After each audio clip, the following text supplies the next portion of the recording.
Exactly. starting with an incident that happened at a Dallas comedy club recently, from a show featuring Chrissy Mayer, I believe it's pronounced Mayer, who is She's a a friend of ours. Let's be real, right? We yeah, both follow I her on only know her a Twitter. little, but she seems chill. Yeah. But so she was doing a stand-up routine, and of course, like in any topic these days, Dylan Mulvaney came up, Hmm. and she made a Dylan Mulvaney joke that I actually thought was kind of funny, but some people got very triggered apparently. Let's roll this clip of what went down. 365 days. What? Like, why has it been a year of girlhood and still no tits?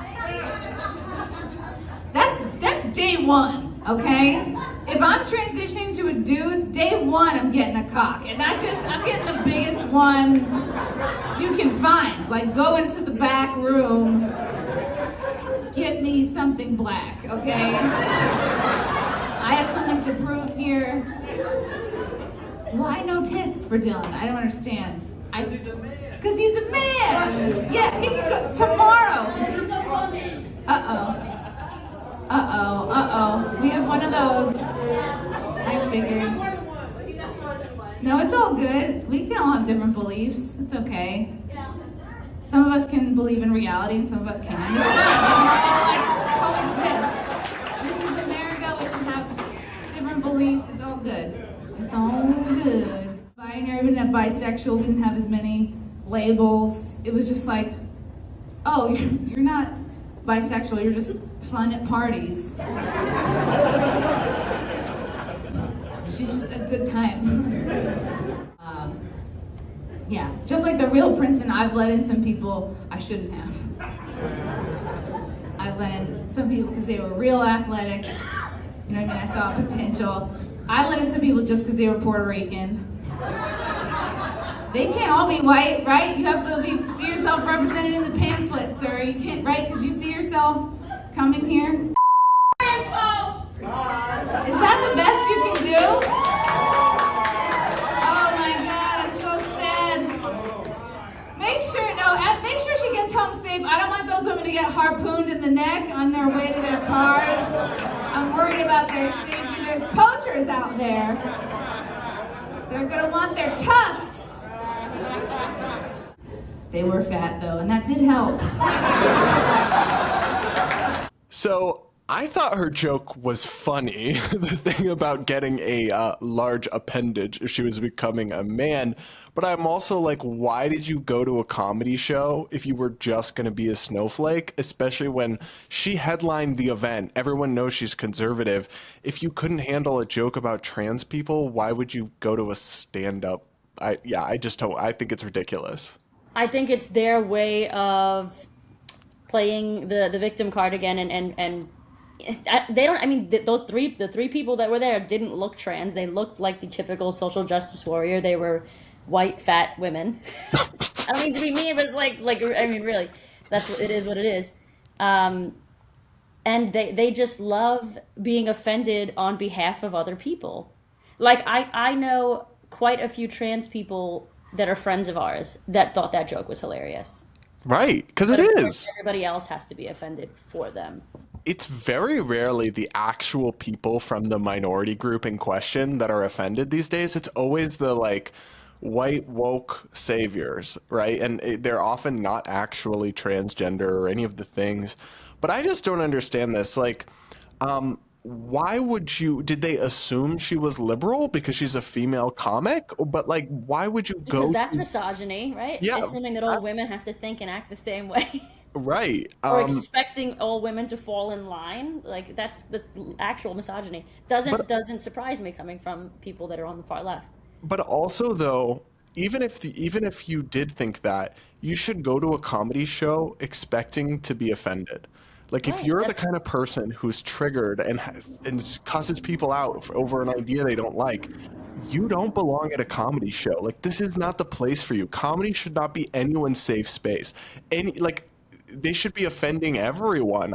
If in fact, I would even say if you couldn't make jokes about trans people, if a stand-up comedian wasn't willing to talk about trans people, that would actually be kind of bigoted because you'd be leaving them out compared to everyone else.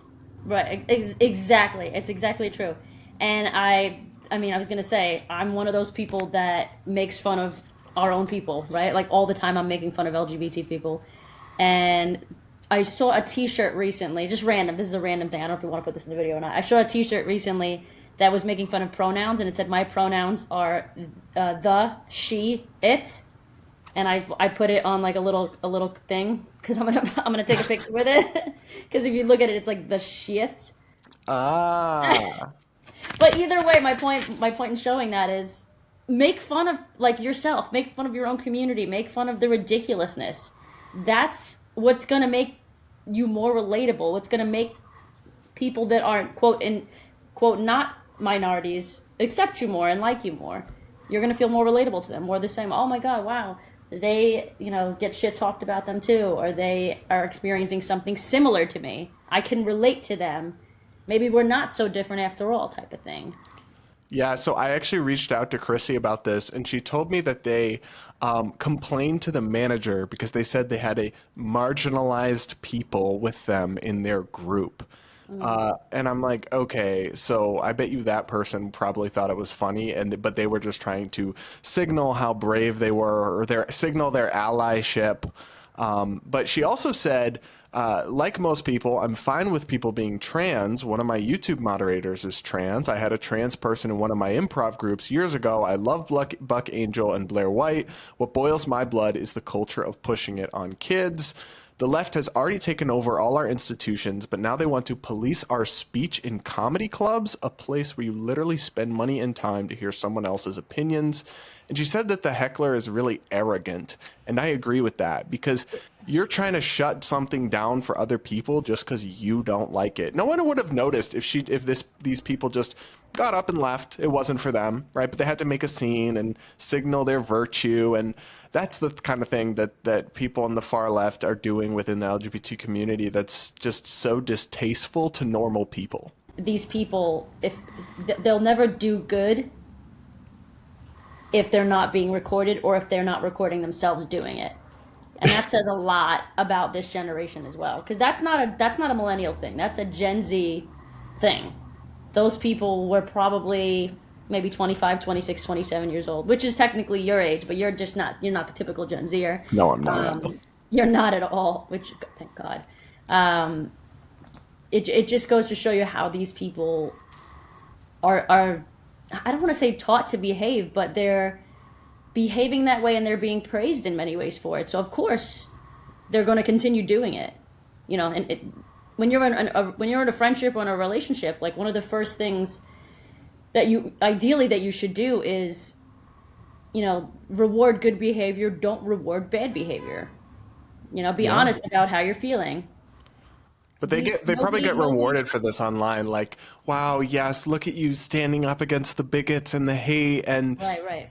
ugh, God. They're getting that, which is why they're going to continue to do it.